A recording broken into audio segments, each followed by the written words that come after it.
Today I'm gonna show you a huge game changer to improve your playing. I promise that if you watch the full lesson and you really use consistently this system in your practice routine, then you're gonna see an unbelievable improvement. This is the complete guide to master the most important voicings on the guitar, meaning the Drop2s. This was a huge game changer for me at the end of my jazz studies at university. I really worked on that system and it changed everything. It changed how I see the fretboard. Now I have a much better vision. I can play solo guitar arrangements much better. My voice leading improved. My solos are better with that system. And also, I'm always able to harmonize a melody, and I really think that this is one of the most important things you can do to get better. I learned this system from Gilad Excelman, and every person that does that sees incredible improvements. And so, let's stop talking and let's jump right in and start changing your playing forever. So for those of you who are a little confused or don't know what a Drop2 really is, very quickly, if we have a 4-note voicing, we take the second note from above, so the second highest note, and we drop it an octave lower. This is a Drop2. That's it. Now let me guide you through the system and through the chords so that your choices now won't be influenced by your limitations anymore, but you are going to be able to always harmonize your melody. So the first step would be to actually check out all possible inversions. And there are not so many. We have 4-note voicings, so it means that we have 4 inversions. And we have 4 inversions per group of string. And we just have 3 possible groups of strings. I'm gonna demonstrate it to you if you're confused, don't worry. That means that we have 12 voicings in total. That would be the first one if we are in C major 7. That's the first Drop2. And the top note is a major 7. And now very, very important, we want to think about the top note, not the bottom note, because we are always trying to harmonize a melody. So that's the major 7 and the rest of the chord. Then the next one will be this one, where we have the 1 as a top note. I don't like how it sounds very much, so I like to change the 1 with the 9th. You don't have to, but that one sounds better. Then if we go on, we have the 3rd. That one maybe you already know, with the 3rd on top. And then we have the 5th on top. And this one is my favorite one. It's very beautiful. That's it. Those are the 4 voicings. Now we have to do these 4 voicings on every group of strings. We did the 4 lowest strings. Now we do the 4 middle strings. So the first one would be this one. I'm sure you know it already. The 3rd on top. We are always in C major. Then we have, again, the nice sounding one with the 5th on top. Then we have the major 7 on top. And then again, the one that I don't like so much with the 1 on top, with the root on top. And it clashes with the major 7 in the bass, so we do with the 9th. Voila, again 4 in the middle, and now the 4 on the highest group of strings. And it starts with the best one, with the 5th on top. You can also try to sing actually the top note so that you really hear it. The major 7, then with the root, and I don't like that, so we do the 9, and then 3, voila, that's it. Those are all the shapes in major 7, of course. So that's your first step. Once you really see all voicings in all different positions,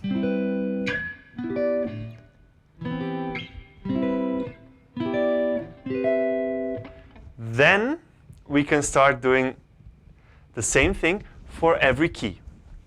Meaning you take every key separately. I know this is going to be a long, hard work, but it's really important that you do that. And you say, okay, let's take the circle of fourth, and we move on always a fifth. For example, from C, then we imagine that the C is the fifth of the next one. So the next one would be the F. So in F, we do the same thing. Which one is the lowest? This one is lowest, with the third on top. Then we have the nice one, with the fifth on top. Then we have the major 7 top. You recognize the voicings? We already know them all. And then we would have with the ninth or with the root. And you do the same thing for every key. That's your first step. Once you start to see the different voicings in every key, meaning all 12 keys, then the next goal is to put them all together. Meaning, we, for example, go up with C major 7 and we go down with F major 7. But with a very clear system so that we learn to have a solid voice leading. So we always take the top note as a guide. That's what we did before. But we just do 3 voicings per string. So 1, 2, 3. Then this is the third, we're going to have the fifth on the next group of strings. And we do 1, 2, 3. And then again, we move on. And we arrive here. And now you probably say, yes, but Christian, we didn't have all different voicings like that. That is true, but that's not a problem, because when we go back with another key, you're going to have other voicings. And when you do that in all 12 keys, all different voicings are going to come up. So that's your goal. So major 7, 9, 3, 5, major 7, 9, 3, 5, major 7. And we go back in F. So for example, that's the third of F, then the 9th, then the major 7, then the 5th. 3, 9, major 7, 5, and 3. And then we go on with B flat, and we could do it here, very low, with the major 7. So I went up a fifth, right? Major 9, sorry. Third, fifth, major 7, 9, third, fifth, major 7. And now you're ready for the E flat, so up a fifth again. And now we can go one higher maybe. And we start with the nice one with the fifth on top, then third on top, then ninth on top, then major 7 on top, then fifth on top, third on top, 9 on top, major 7, then we have the fifth. And now it's too low, we cannot go lower, so we change key. And the key would be A flat, so to the 9th we can stay. Then 3, 5, major 7, 9, 3, 5, major 7, and again 9. And then we go back with D flat, and so on. You get the idea, right? Once you are able to do that, then you are ready to do the same thing from the top with another color, meaning with dominant, then with minor 7, and then with half diminished. So all these first exercises with major 7 are actually the most difficult thing to do, because then when you do that, you just have to change one note and do the same thing, and you have the next color, so meaning 7, so dominant. And then when you have the dominant, you just change one more note and you have the minor 7. Then you change one more note and you have the half diminished. So actually, the most important step is this first one, where you really know all major 7s in all 12 keys. And then the rest is easier, because then what you do is, okay, you know the system now, you change the major 7 with the 7, and you do the same thing. That's easier, right? And then you have maybe this one, yes. And then you go back, F7, right? This one I don't really like it, but for the sake of the exercise, we're gonna do it consistently. Even maybe shapes that we wouldn't play like that. And so on. And then same thing with the minor chords. So maybe let's start where we were, but in minor we would have B flat, minor 7.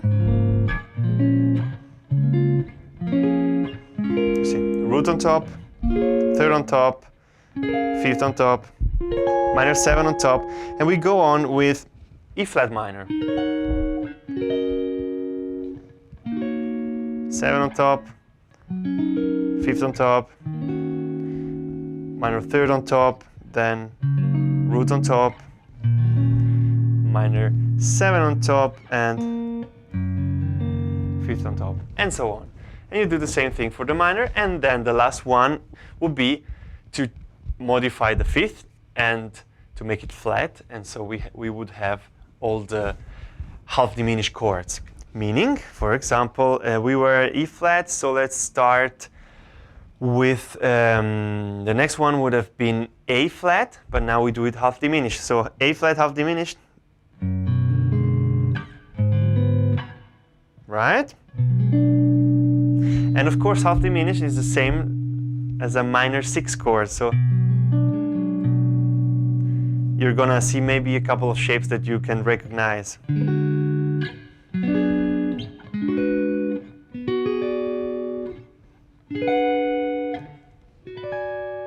For example, and so on. So that is your system. Then when you know all these 4 and you did it in all 4 keys, going up in one key and going back in another key, then you're gonna see incredible improvements in your playing.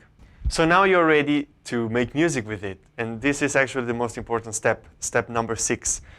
And you're gonna find all the steps and the whole system on a PDF on my Patreon page. So you can check it out for free. The link is in the description, and you can download it for free. And you can systematically work your way to this step. And when you do this step, you take a standard, for example, and you try to comp the standard just with drop 2s, for example, being mindful about the voice leading, so not jumping around too much, because that's actually the idea of knowing many shapes, right? So if we take, for example, it could happen to you, then you could say, all right, we have the first chord, and we say we go back. That's an F minor 7 with the root on top. And then we would have, again diminished, to G minor 7. And then we have A flat 7, or major 7, depending on the version. Then G half diminished.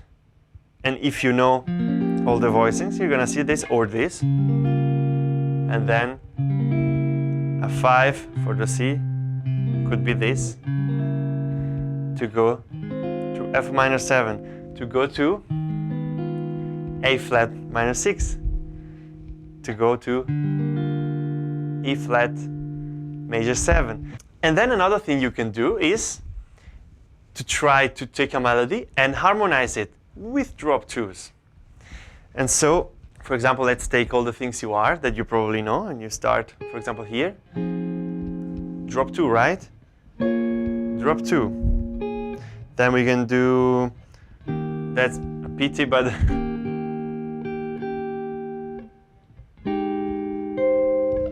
drop 2. Drop 2. Drop 2. That's a diminished for the G. Drop 2. Then same thing. Now maybe we can do this. Those are not drop 2s, sorry for that. Drop 2. Drop 2.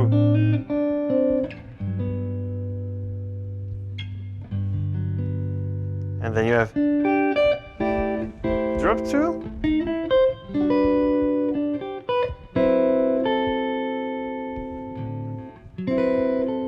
That's a half diminished drop 2, 11 and normal. And then again, this one is not the drop 2, but then we're back. You see?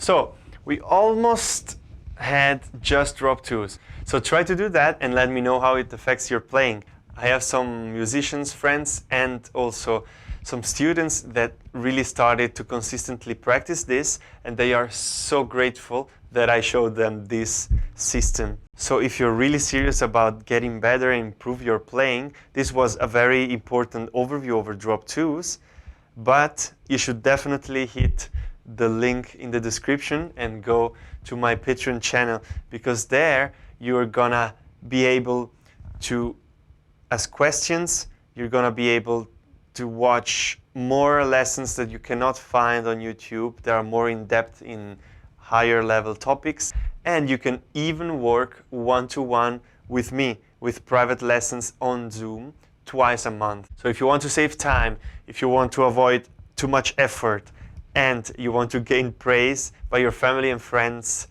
because of your incredible quick improvements, then you should definitely hit the link in the description and check out my Patreon page. And I promise you, this is gonna change your playing forever. So I hope that you would join my Patreon family and take your playing to the next level. But if you don't, then no worries, I'm gonna see you anyway for the next YouTube lesson.